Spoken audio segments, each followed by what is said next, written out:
Hi everyone. কিছুদিন আগে আমি গড়িয়াহাট গিয়েছিলাম।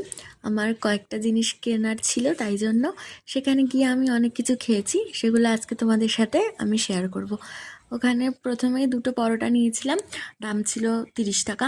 আমার খেয়ে একদম পেট ভরেনি, তাই জন্য আমরা আবার ডিম টোস্ট অর্ডার করেছিলাম।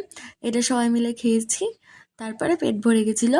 কিন্তু সেখান থেকে বেরিয়েই দেখতে পাই যে একটা কাকু ফুচকা নিয়ে বসেছে। সেখানে আবার দাঁড়িয়ে পড়েছিলাম, সবাই 20 টাকার ফুচকা খেয়েছি, তাও আমাদেরকে একটাও এক্সট্রা ফুচকা দেয়নি কাকুটা।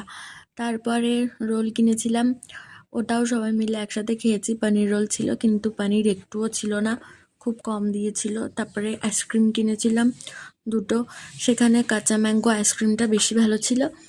আর সন্ধ্যেবেলা খেয়েছিলাম আমরা হোয়াইট সস পাস্তা।